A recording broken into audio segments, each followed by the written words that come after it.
HIV ads 21वीं शताब्दी का सबसे बड़ा घोटाला। HIV ह्यूमन इम्यूनोडेफिशिएंसी वायरस से एड्स नहीं हो सकता। HIV एक तरह का रेट्रोवायरस जो कि सेक्सुअल कॉन्टैक्ट से, ब्लड ट्रांसफ्यूजन से या किसी भी और जरिए आपकी बॉडी में एंटर नहीं कर सकता। आपको यकीन नहीं हो रहा? 5 मिनट दीजिए, आपको यकीन हो जाएगा। लुक मॉन्टेगनर, जिन्होंने HIV की खोज की थी, जिन्हें नोबेल प्राइज भी मिला था, उन्होंने साफ शब्दों में बोला है कि HIV इंसान की बॉडी में कभी नहीं पाया गया।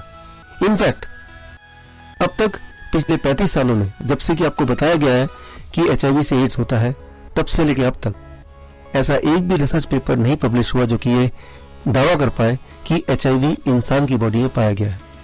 आप सोच रहे होंगे अगर ये सच है तो डॉक्टर्स कैसे किसी भी पेशेंट को HIV पॉजिटिव घोषित करते हैं।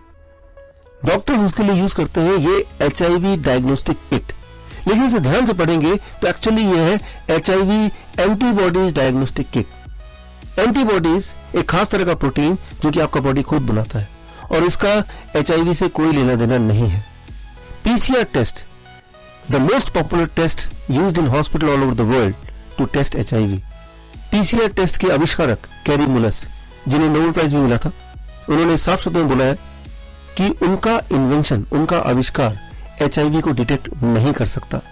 एक्चुअली जो डिटेक्ट करते हैं उसे कहते हैं HERV, ह्यूमन एंडोजेनस रेट्रोवायरस। एक खास तरह का वायरस जो आपका बॉडी बनाता है तब जब आप बीमार पड़ते हैं, जब डायरिया होता है, ट्यूबरकुलोसिस होता है, निमोनिया होता है, कुछ तरह का फ्लू होता है, या फिर कुछ तरह का कैंसर होता है, या इवन प्रेगनेंसी के दौरान भी आपका बॉडी HERV प्रोड्यूस करता है। और उस दौरान अगर आप टेस्ट करने जाते हैं तो डायग्नोस्टिक किट है वो आपको HIV पॉजिटिव डिटेक्ट कर सकता है। और ऐसे में डॉक्टर्स आपको एड्स की दवाई पर रख देंगे और ये जो एड्स की दवाइयां हैं यही रिस्पॉन्सिबल है एड्स की बीमारी का और एड्स की बीमारी से मरने का।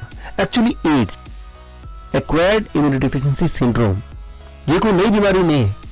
ये ऑलरेडी एग्जिस्टिंग 29 बीमारियों का एक समूह है जिसे CDC, centre for disease control ने कलेक्ट किया है। बीमारियां जैसे ट्यूबरकुलोसिस, फ्लू, डायरिया, कुछ तरह के कैंसर, निमोनिया, इन सारी बीमारियों के दौरान अगर कोई भी पेशेंट HIV पॉजिटिव पाया जाता है तो CDC के अनुसार उसे उस बीमारी का पेशेंट ना बोल के उसे एड्स का पेशेंट बोलेंगे।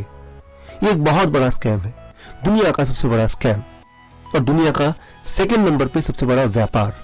आप में से कुछ लोगों को पता होगा दुनिया का सबसे बड़ा व्यापार है धर्म का व्यापार।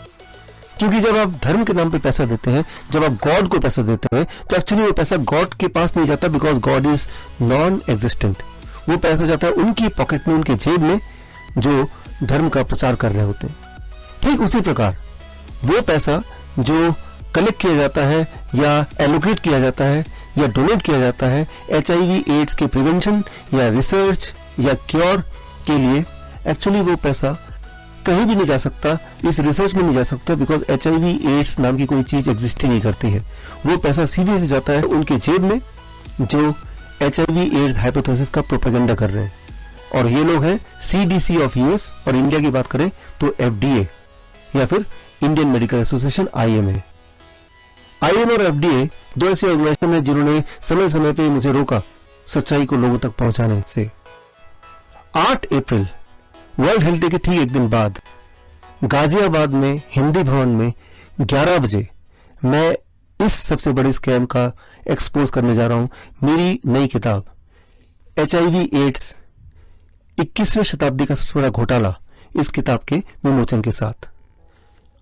8 अप्रैल 11 बजे हिंदी भवन, मैं ये चैलेंज करता हूं FDA से और IMA से, वो आए और साथ में एक HIV का पेशेंट मिला है, एक ऐसा पेशेंट जिन्हें वो बोलते हैं कि HIV का पेशेंट है, उसके बॉडी से ब्लड निकाले और मीडिया के सामने, पब्लिक के सामने मैं अपने को वॉलंटियर करता हूं कि आप वो ब्लड मेरे बॉडी में इंजेक्ट करें। अगर HIV एड्स नाम की कोई चीज है तो कुछ दिनों में मुझे HIV पॉजिटिव डिटेक्ट होना चाहिए और उसके कुछ समय में मैं एड्स का पेशेंट बन जाऊंगा and eventually I will die of AIDS. मैं आप सबको इन्वाइट करता हूं कि आप सब आइए और इस पूरे खेल का, ये जो तमाशा है जो अब तक चल रहा था, उसके एक्सपोज के समय का एक हिस्सा बने।